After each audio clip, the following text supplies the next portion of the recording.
friends, and welcome, of course, to the Treaty United Building a Nation Season 15 recap. It's kind of mad that we're 15 seasons into this save already, but there's going to be plenty more to come, so worry not and stay tuned. Of course, if you do enjoy these videos, do drop a like. It really does let me know you want me to keep doing them, but I have a great time making them, and you clearly like them too, so that's awesome. Keep it up. Obviously, we're live over on Twitch right now doing the transfer window. Some of you that watched last night's video will know that I've been experimenting with some team report scouting, and it seems to be interesting, so that's something we're going to be working on. But today, it's basically just Football Manager Smash or Pass. We've got new emotes for it. It's going to be a great old time. Not as much money as last season to spend, but we are looking for some real first team gems and you'll see why later. There's been some moves and shakers. It's been a very weird season. And of course, if you want to watch the VODs in full, the link is in the description to the second channel, Straight Red Card, where you can get those as well. So without any further ado, youth intake. So the best youth intake player this year was Tom Smith. Again, we've got a new head of youth development this year. We've managed to upgrade the facilities a little bit more and get things there. Everything else is maxed out. But sadly, again, this youth intake, a little bit of a disappointing one.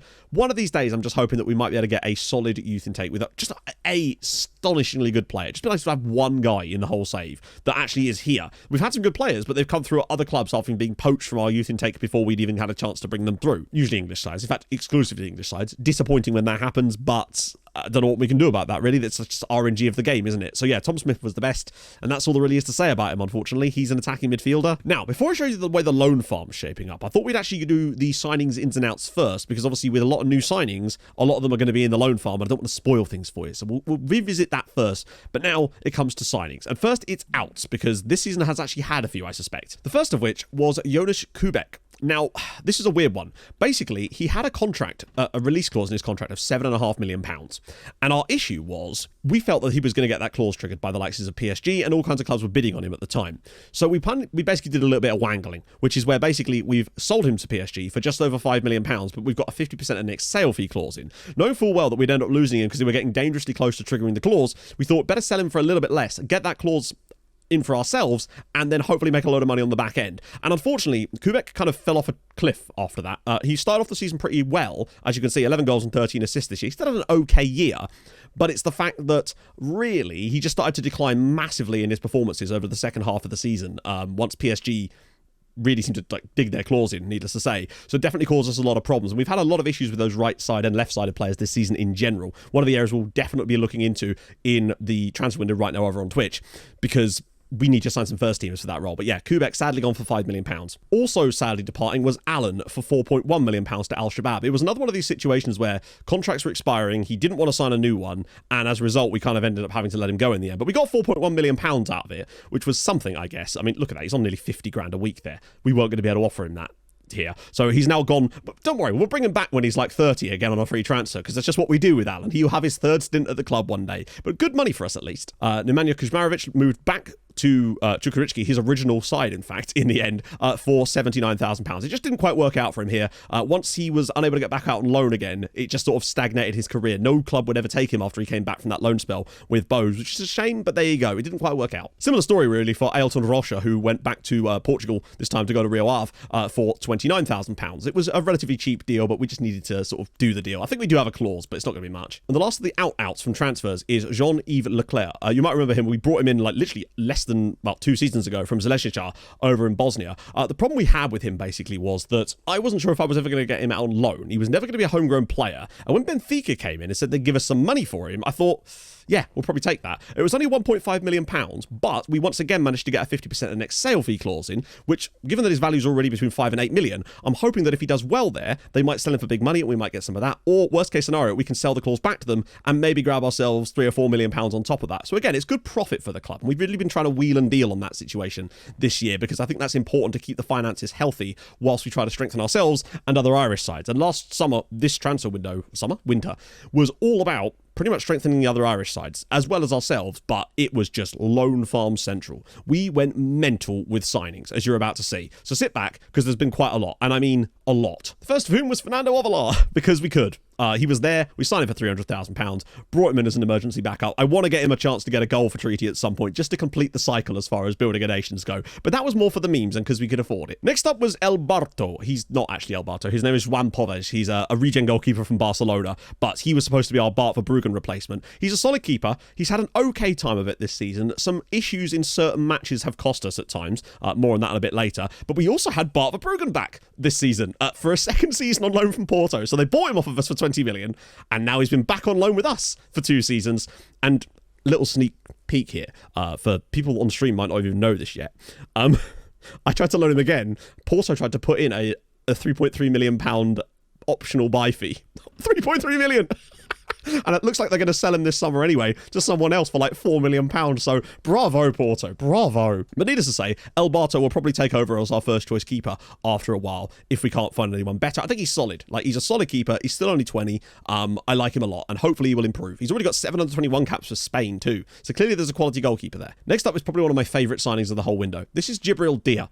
A Senegalese left-back, 12 caps for Senegal as well. And you look at that, you go, he's 19. Yes, he is. And he was homegrown in the sense that he got here before he turned 19. Thus, in a couple of seasons, he will count as a homegrown player. £7,000 a week. He's worth nearly £7 million. And this is the fun part. We paid £66,000 for Djibril Dia. And he's basically as good as our starting left-back now. And he's only going to improve because he's 19. So it's him and the Carp. He's absolutely fabulous player. Now, he's not had the best season in terms of his actual average ratings, and we suspect that was partly because of some tactical decisions we made, which we've now tried to rectify. So hopefully next year will be a better one for him. But needless to say, that's just pure profit on a player like this who could be an absolute world beater. He's kind of got all the temp poles really that you want. He's just good in general, but also resolute personality, huge potential, 19 years. He's just brilliant. Next up was Florian Vice, who is a German striker. £2.9 million we paid from Bayer Leverkusen of all people. Don't know how they let him go for that price, but nevertheless, that's what happened. You'll also notice here that he's out on loan at St. Pat's. Did really, really well for them this year. 32 appearances, 16 goals in the league for them, of course. But, I mean, look at that. It's just a really strong year for him. A goal every other game in the league. Really, really good season for Florian Vice. And you'll also notice, of course, it says he's out on loan, but I think his loan spell will actually return. In fact, yes, it will, of course. So technically, in real game, I'm actually further ahead. I had to save an earlier version so you can still see the stats. Unfortunately, we were unable to extend his loan at St. Pat's, so he's going to have to try and find a new club next season, which is a bit of a shame, but there you go. He's had a great season out on loan. One of the loan farm players. I mean, for £2.9 million, he's very good. Next up is Stanislav Spak, a Slovakian centre-back. 13 caps for Slovakia. What's not to like, really? He's on £20,000 a week, which I realise is a lot, but he's just been stellar for us this year. He's come in and been an absolute rock at the back. Not homegrown or anything like that, but he was just too good to turn down, particularly when we paid £800,000 for him, and he's immediately worth nearly £5 to £6 million, or even probably higher than that, honestly. Got good jumping reach. He kind of just does a bit of everything. Great mental attributes as well. And for someone who's this young, he was just an absolutely brilliant signing for me. At that £800,000, we've made some balling signings, and he's just another of those. Originally, he had a release clause too, and he still technically does. So that's one issue. Unfortunately, his agent, every time I try to give him a new contract to get rid of it, lowers the release clause. So that's good. Next up, Fatimir Dimiri, a young Serbian central midfielder. £1.7 million from Vojvodina. And again, it's just another one of those signings that we felt was right for us. We had the money. He's clearly got some potential for the future. I'd like to find him a loan spell. He is wanted by someone, though. That's interesting. Who's he wanted by? Yeah, you can see we're going to see a lot of that at the moment. Holding on to these guys is going to be quite tough. I did at one point even consider selling him because he has a release clause too, but no clubs would bid high enough for me to make the deal worthwhile for us to get money on the back end. So at the moment, he's sticking around. Next up, Peter Everson. He's just one for the loan farm, 120k. It's going on loan to Waterford for the season. Got him from Bodder for relatively cheap. He's just another of these sort of loan players to bring in to send out on loan. You'll see a lot of those because this is not even there's so many more players. Let's just keep cracking. Next up as well, Faoud Lammers, a Dutch right back who we got on a completely free transfer from Venlo, barely on any money, out on loan at Skamrock Rovers, did get a load of game time for them last year. You'll love to see it. Another one, just completely free, had an amateur deal. Next up, Franklin Sossetsi, who we paid £60,000 for as well, this time from Mamelodi Sundowns. Not entirely impressed. This was one of our sort of punty signings that didn't really maybe come off, mainly because we weren't able to get him a loan deal. That's really been the biggest issue, is just the fact that we were unable to get him a loan. So maybe we'll get him a loan during this time around. I don't know why we haven't been able to get him a loan, but hopefully we can sort that out for him. Might be because he's non-EU, so we'll have to have a look at that. Then there's Bernardo Silva, £300,000 rising to £700,000, but only if he plays 50 league games for us. Not for another one, for us. We got him from Belenenses over in Portugal. He's on loan at Sligo Rovers, but for £300,000, again, it's just these types of signings are the ones that are really going to help other Irish sides. And we needed to make them. We just had a huge window of just massive signings just for other teams, pretty much. Next up, Mate Maganic, an 18-year-old Croatian centre-back / right-back / well, not right-back, really, more left-back. We're trying to get him working on that aerial stuff because he's pretty solid in the air. But again, for £3.4 million was how much we paid. So a bit more on him, but I feel like he has the potential to go the whole way.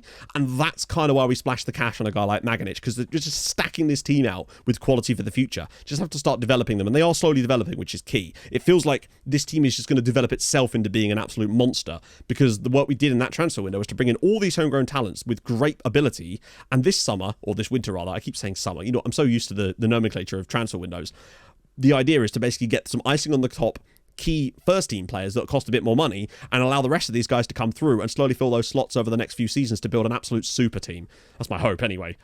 Whether that comes off or not, I don't know, and you'll see why we're a bit disappointed about that later. More of the same stuff here. This is Mujo Krizenic. He's on loan at Sligo for the season. Again, it was like £275,000 for him. How much he's worth now? It's just absolute no-brainer kind of material to find these kind of guys. Bring them in. They're all homegrown. It's just glorious and great to get them all out on loan as well. You'll see how many of these guys are out on loan at other clubs as well. Probably our biggest outlay, actually, and probably one of the few sort of first team signings we made in this period is this man. This is Ahmed Akman, a Turkish, well, originally he came in and he was an inverted winger on this left-hand side. This didn't exist. Nothing here at all. But we looked at him and thought, you know what? He could actually be a really good wing back. I mean, you can sort of see why. So we've been retraining him over the course of the season to play as a wing back. Now, he's on a lot of money. He's the highest paid player at the club, and it cost us 2.5 plus 2.5 over 5 years or whatever to bring him in. But it really did feel like a good decision at the time, and I stand by it. The man's got 11 assists this season, and that was mostly over the first half of the year. Like, he smashed it in the early stages of the season and has done a brilliant job. So really, really happy. He had a few injuries that cost him a little bit towards the end of the season, but really, really happy with his output this year. 11 assists and a goal. I think he's a great player, and I think he'll only continue to get better once he's now that he's happy with this role. I think he's great. Next up was Unai Alonso. Yep, another one like this. £2.4 million this guy was from Dundalk, not from Dundalk, from Osasuna, another player that's going to be homegrown. He's been out on loan at Dundalk this year. You can see 21 goals for them this season. 1 in the Europa Conference League, 18 in the top flight of Ireland as well. He has agreed a loan with them next season, so he will be back there next year. That much I can tell you.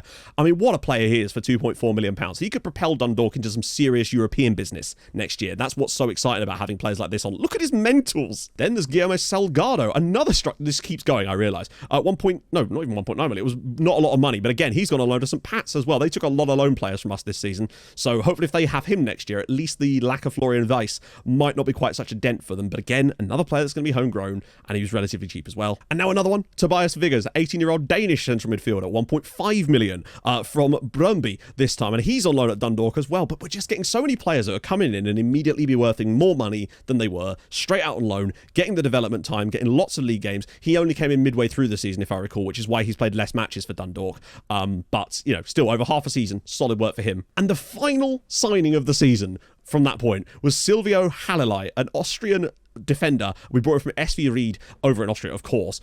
He is, of course, out on loan at Shelbourne. He cost £700,000, and he's actually been very good for them so far. 14 appearances, really good average rating for Shelbourne, which is impressive because Shelbourne have been dreadful this season, and he's damn near been... He is sort of implemented into their system. He'll hopefully be on loan again next year, probably in the second tier. So I suspect he'll have an excellent season there as well. And it's just yet more of these players. So yeah, all in all, how much did we spend? 20.5 million, which is not bad. When you look that we also sold £11 million worth of players in that same window as well. To bring all of that quality in for £20 million, I think has absolutely stacked not just us, but Ireland out for years to come. And that will allow us this summer to focus more on some first team signings to really strengthen our current squad on top of all the other players we've got. Remember, we've got those guys and everyone else who's already coming in recent years too. Like, our loan system is absurd. We have 25 players out on loan this year now, all of which are to, as far as I can tell, other Irish sides.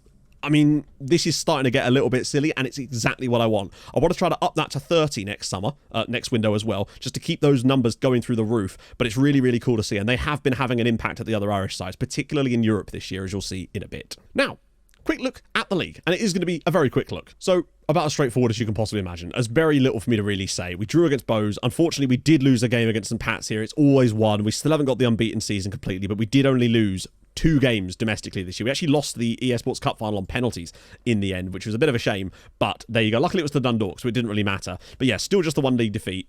Oh, so close. Ended up winning the league, 99 points on the board, 103 goal difference, just the one defeat in there. Shelbourne, as you can see, did come bottom, but they were miles bottom for a while. And bringing in Hallilai made a huge difference and damn near kept them up. Cork City did get into the relegation playoff, but they hammered Wexford, and usually 9th place stays up pretty much comfortably at this point. You can also see in Europe, Dundalk and Bowes in there. Drogheda getting into Europe this year. They had a phenomenal start to the year and were just able to cling on in there. St. Pat's also get back into Europe, which is good because they've got a lot of our players too. Sligo miss out despite coming second last year, so no Champions League for them this year. And Skamrock also miss out, which is always nice to see. Sadly, Cork City struggling a little bit. Hopefully they can sort that stuff out. But you can certainly see how much Dundalk and Bowes are starting to gap everybody else. I mean, what was it? Bowes are 21 points clear of third spot, and Dundalk were, 25 points clear nearly of fourth spot.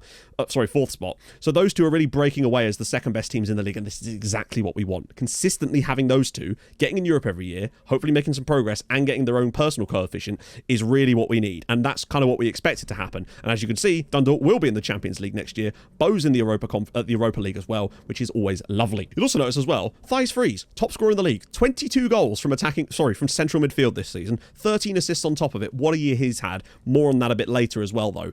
But yeah, league, very successful, as you'd expect, had it wrapped up tons of times in the past. And also, I think that would go to show that our squad is getting better and better, because we're winning the league by stupid margins whilst having other Irish sides definitely improving. There's no way that Dundalk and Bowes are not better sides than they were 2 years ago. They are much, much better, as you'll see in a second. We need to talk about Europe. And we have made some tactical changes to the system a little bit this season to try to improve things again. More on that in a minute. Not sure why we're doing that. And I also made what we've been dubbing the shit tactic to try to see if the match engine just doesn't like you creating good chances. But that's more of a Hail Mary kind of approach that I think we'll use very sparingly, but more on that later. Now let's talk about Europe. So as we expected, we went through to the knockouts of the Champions League, as you know, but sadly we're absolutely twatted 5-1 at home by Manchester United. It just was not a good day. If I recall, it wasn't actually a 5-1 game, bit disappointing. But then in the second leg, to give the guys some credit, we were 2-0 down at Old Trafford, and Vostarek and Mayani's goals allowed us to grab a 2-2 draw, which, despite going out 7-3 on aggregate, at the very least gave us a draw in terms of coefficient, which was far more than we would have expected. And our plan really for the year in terms of Europe was just get back into the Champions League.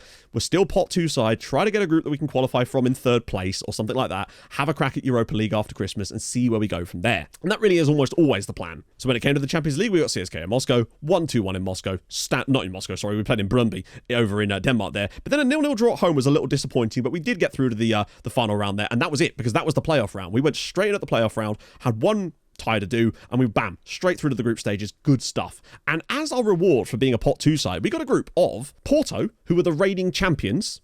Yes, that's right, Porto won the Champions League, but they're still not amazing by any means. They somehow just won the Champions League out of nowhere. Dortmund and Nice. So one of those groups that could go either way, as you know. And this is where the problems begin. We did not get off to a good start at home to Dortmund. We were 2 goals down after just 19 minutes in this one. Thankfully, Thijs Fries got us back into it. Then Emmett Doran in the 81st minute levelled things for us. We went down to 10 men before that as well. And then in the 90th minute, Palanek Mate's header, I thought, had won us the game against Dortmund. But then directly from the kickoff, Konrad Fidovic got the equaliser for Dortmund, a 3-3 draw at Homan Park. And at the time, we were like, you know what? That's pretty much a good result. I think a draw is a pretty fair result from this match. It would have been awesome if you could have held on for the win, but you know what? It is what it is. It's a strong team, but well done, Emmett Doran. Unfortunately, though, in our second home game in the Champions League, the problems began as we got absolutely mugged off by Porto. I realise, of course, they are the reigning champions. Doesn't matter, because at the end of the day, we were the better side in this game, and somehow they managed to score 3 times off of basically no chances. I couldn't believe we'd lost this game 3-0. And the worst thing about it as well was that Nice beat Dortmund in the other game, thus meaning that there was really no standout worst side in the group, except of course us at this point. Although I think technically, I think we were actually bottom of the group after 2 match days, and already having exhausted 2 of our home matches and taken 1 point. And sat there thinking, how the hell didn't we at least draw against Porto in this game? It's mental. But then, finally, the quality kicked in. Away at Nice, admittedly, they did still score with their first opportunity of the game. Riyad Talbi gave them the lead, but then in the 81st minute, Mihai Alaku bailed us out the draw, and then followed up in the 88th minute by Moses Mayani volleying one at the back post to give us the win in France, and boy oh boy did we need that. It felt like Nice were comfortably the worst side in the group in terms of their actual performance-wise, as was kind of evident here by the fact that we were able to come away to Nice and technically just sweep them off the park, really. Took a bit of work to get the result in the end, but a very comfortable victory, and I was currently thinking to myself, okay, cool, 4 points on the board, maybe it could have been 5 by this point. I mean, it could have even beaten Porto, but honestly, still fairly happy with the results we were getting. And we then had Nice at home, and I knew then that a win against Nice at home would be probably enough to secure us third, and then we can just kind of see what could happen after that. And then this happened. I don't know. It was absolutely ridiculous. Nice scored their first 3 shots of the match and were 3 goals to the good after 42 minutes, and we were absolutely smashing them. Chance after chance after chance was going begging. One-on-ones for days. I think we probably had about 10 one-on-one opportunities in this game, and every single one of them was missed. It's just, sometimes this match engine makes me want to pull my freaking hair out, as it was. So we were absolutely devastated. But then in the 87th minute, Thies Freeze gets a free kick from miles away, bangs that in the top bins. Then Emmett Doran goes through on goal. Instead of shooting, tries to square the ball to a teammate that wasn't even there, and it's turned into his own net by Astiani to make it 3-2. Literally, 2 of our goals. One was a long-range free kick. The other one was literally an own goal that didn't account for any XG at all. But then I thought, right, we've got this. We can do this. Straight off the kickoff, Warren Bondo down the other end, 4-2 to Nice. I was pulling my hair out. And then we somehow scored another one straight after that to make it 4-3. It's just one of those games where the game is just toying with your emotions. And as a result of that, we were in deep trouble, basically. And I couldn't believe that we were in a position where we were bottom of this group, because we had no right to be as bad as that. We were just getting stiffed, basically, conceding far too many goals off of no opportunities for other teams. They were just scoring everything. We had different keepers. It was just a massive shame. Both of our keepers, we tried one in each of these games against Porto and Nice. Both of them got 6s. Incredible scenes, just when you need that not to happen, mate. And then just when you thought it couldn't get worse, it did. We gave away a penalty 9 minutes into the game against Dortmund. Literally no reason for it. Like, the ball is lumped in, the ball is going out for a throw-in, miles clear of the penalty area on the other side, and our player just pulls someone down for no reason. Like, absolutely no reason. Then after 17 minutes, we were absolutely buried. Novakovic got us a goal back in the 78th minute, and in the end, I still think we were pretty much unlucky not to maybe snag a draw here, but that's just the story of our Champions League season. And we then knew that we had to go to that final day against Porto, that we basically had to win in Portugal. And let me talk you through what happened in the game. 30 minutes in, they score. It's bad times. We're in deep, deep doo-doo. But then only 3 minutes later, Emmett Doran finds an equaliser for us, which still wouldn't have been enough with the results going elsewhere for us. The only way that could have happened would have been, I think, if Dortmund had beaten Nice, or Nice had beaten Dortmund or something. So we needed to go and win. Then in the 57th minute, Emmett Doran was put through on goal, slaps Treaty 2-1 up in Portugal, and we knew then that if we managed to win this game, we would get our 3rd spot and get what we bloody deserved out of the Champions League this season. And then this happened. Come on, get a tackle. Yes! No! What are you doing?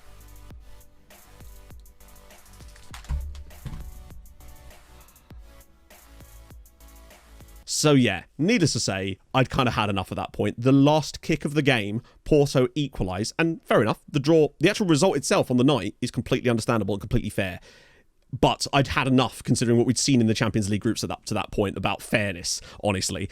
So 94th minute, last kick of the match, Porto equalised, and we come 4th in our Champions League group. In that group. Just absolutely nothing went right for us in Europe this season. I just couldn't believe the situation we found ourselves in. Porto were good, but we'd pretty much given them a game in both matches and somehow only taken 1 point. Against Dortmund as well, it was mental. Nice, how we didn't beat them in both games, I don't know. It's just absolutely bizarre, the scenario we found ourselves in this year. It's just everything that could have gone wrong for us did, sadly, and it was just utterly deflating, to be fair, because then that meant no European football after Christmas, coefficient hole in the wazoo. Next year we're losing our Europa League final season as well. It just felt like ever since we'd lost Zlatko, and I said it at the time, we'd taken a huge step backwards because there's nothing you can do to replace a player like that. And even though this season we didn't play badly, we just got absolutely stiffed, unfortunately. There's not really you can do about it. You just have to sort of sit there and take it. That whole stream was just the match engine going, ha, not today, friendos. But in brighter news, let's have a little look at the other Irish sides in Europe this season, shall we? Sadly, Sligo were comfortably outclassed by Zenit. Not really a huge surprise there. Dumped out 4-0 on aggregate, pretty standard. But on the plus side, they were able to comfortably dispatch Rheindorf Altak 5-1 on aggregate in their third qualifying round. So fair play to them. And with Bows getting themselves a bye into this round, we still can't really be sure why, they damn near got through. Bows lost on penalties to Lask in the playoff round and nearly got into the group stages. Sligo were fairly comfortably dispatched by Anderlecht, which is not really a huge surprise. But as a result of them both losing, they both went into the Europa Conference League group stages. So for the first time in this save, we had 2 other Irish sides playing in group stages with us. And you can see how I was thinking, yeah, this is a positive season. Everything had kind of fallen into place for us. Except, of course, no, it didn't. Oh, by the way, had we beaten Nice and actually finished in where we should have done, we'd have got Ahmed Akman in the knockouts. So, yeah, it's hard to take, to be honest, but hopefully onwards and upwards, I guess. But then, Europa Conference League, of course. Shamrock Rovers comfortably beat the Kazakhstani side there and got themselves through to the third knockout round, or third qualifying round, rather. In that third qualifying round, there was some good and some bad. Shamrock were comfortably beaten in the end by Maccabi Tel Aviv 4-0 on aggregate. However, Dundalk were able to beat Cluj on penalties to sneak into the last knockout last qualifying round with a chance for them to get into the group stages of Europe as well. And that would have been perfect because they were easily the best Irish side, other than us. Although some might even debate that now. But unfortunately, they got drawn against Besiktas in the final qualifying round and were beaten 4-1 on aggregate. It's the best they could really do. But that did at least still leave us 2 Irish sides in Europe this year, which was nice. Sligo Rovers' group was Slavia Prague, Torino and Dunajska Streda. Now, they did still take 4 points, which is very good. They got a win against Dunajska Streda and got a draw against them too. And that was enough for them to finish above them in the group, which was very, very good. 3rd place for them. I didn't really expect much out of them against the likes of Slavia and Torino. They were never likely to get much out of that. But still, 6 goals scored, which is good. 3rd in their group is good for their own personal coefficient. Not that they'll need it next year because they ate in Europe, but still, well done them. It's Group G, where things take a turn. Bohemian qualified out of their group. They came 2nd in the group, and they also beat FC Copenhagen. You can see the scores here. They beat Valur Reykjavik 3-2 away. Then they hammered FC Copenhagen 3-0. Then it just got better. A 2-0 victory away at Karabag in there as well. Then a 2-1 victory at home against Karabag. They've won 4 out of 4 and were comfortably top of the group. Unfortunately, though, they only got a draw at home against Valur Reykjavik, which sort of started the decline a little bit, and then sadly were beaten 3-0 as well by FC Copenhagen with the red card for Bastien Gauthier, kind of putting the nail in the coffin. But still, 4 wins in their group, great for coefficient, and they qualify for the knockouts of the Europa Conference League. And if I recall, their draw isn't even too bad. They're playing against Bodø, so you never know what they could do. Maybe at the very least they could win a game in that tie and give us some more coefficient. And this is where the dad news comes. Our coefficient for the year is 5.5 again, because we're not playing in Europe after Christmas.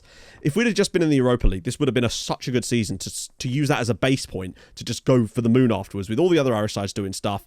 We're actually going to lose places again this season, and it's just so disappointing. And not only is it made more disappointing by the fact that Serbia have just overtaken us too, and that is going to cost us, because now we are going to gain a place on Denmark, but we're going to lose 3. So that's down 2 for us, down to 15th again, which, as you'll see, will affect the other Irish sides. It won't really affect us too much, but we cannot afford to drop any lower than 15th. So next season is absolutely imperative, because otherwise we'd lose our extra European spot, and we can't afford to have that. The problem is, next year, 10-point season.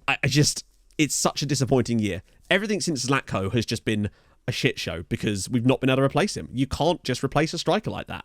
And it's been almost impossible since then. It's so disappointing. Oh, by the way, he now plays for Man United because Chelsea bought another 3 or 4 strikers and just decided to sell him to United for like 50-odd million quid. So obviously we get none of that because our board are arseholes. But there you go. But at least we've got money, I guess. Can buy success, right? Needless to say, I'm hoping that we've set ourselves up well for the future in terms of the squad. But it's hard to say at this point. I'll give you a little run through though of some of the key players for the season for us, I suppose, overall. Vostrek in the end ended up with 28 goals this year. He's been solid, and for this kind of striker, you'd expect him to do well. He has still underperformed. I say underperformed. He's done fine. It's just too many misses and too many odd, weird, off-kilter performances. He's still a great player, but it's just been this year has been a struggle of strikers not scoring. It's like my Tromsø save now. Just players do not score chances anymore, and it's really disappointing to see. Thijs Friese has been ridiculous. I mean, 28 goals and 22 assists in 38 matches is absurd from central midfield. He's been brilliant, but it's the rest of the team that's been struggled. And you can see again there, Emmett Doran has still played a decent amount, but not as much as Vostrek, and has contributed a decent amount of goals. And maybe, just maybe, we should be playing Doran again. It's just difficult because, like, he's not getting any better. But look, he just creates chances. He makes the runs. I don't know what to do. It's a really tough scenario we find ourselves in. And we're also losing Moses at the end of the season to Hoffenheim as well. So we're going to be really devoid of any quality in the wide areas. And I think that really, and backups in our attacking midfield role, or first teamers anyway, are the areas where we really do need to strengthen in the summer. You know what I mean? So that's something we're definitely going to have to look into. But that's where we're going to be spending a lot of that cash today. And that cash in question is actually only 17 million quid. Considering the amount of money that we have in the bank, it's a little bit disappointing that the board have only given us that when we have 45 million available in money. And we've been given... Last year we had a transfer budget that was higher than our bank balance. This year it's almost the opposite of it. So real difficulties for us on that side of things. But our plan this year is just... we also changed the tactics around a tiny little bit. We just switched over the midfield roles because we were noticing that our left wing back was getting absolutely trounced because everybody was too far forward on this side. So this might have some changes to it. We also built a secondary tactic which is like this, which is just purely based on trying to shithouse basically and score low quality goals because that's what the match engine seems to like. And it kind of did still, which is kind of disappointing. But nevertheless, I still want to try to go over this for now. Watch us now move over to the Tromsø tactic at some point because that seems to be way more functional. But our plan is really just to get in some first teamers to really strengthen this first team squad, have another crack at things, surely hope that our luck can't be as bad. And there is obviously an element of luck in it because we just didn't deserve to be where we were in that Champions League group. And unfortunately, our last couple of seasons have had a lot of bad luck. When we do progress and do well, we get a ridiculous draw that is just extremely unfortunate. And this time around, we just got the bad luck in the groups and it just cost us in total. Hopefully, though, with other Irish sides continuing to look good, we'll have the two strongest sides in the right competitions this year. So that could help them dropping down, hopefully get some more points for them. In addition, hopefully we don't have such poor season and just do everything we can to try to get rid of, like, at least match that 10-point year and hope that other sides are losing enough as well to the point where we don't lose our top 15 spot, because that would be catastrophic. But sometimes it feels like there's not a lot you can really do about it. But nevertheless, that's what we're going to be trying to do today. So join me over on stream. We'll be doing some signings, of course. Having a great time, hopefully. The vibes will hopefully be better than last time, that's for sure. It can't really be any worse. So, if you have enjoyed this, and I hope you have, drop a like, that'd be lovely. If you're new to the channel, subscribe, that'd be cool too. I stream on Twitch, of course, right now. So go join me there, and I'll see you guys very soon. Hold your gun, capybara, bye-bye.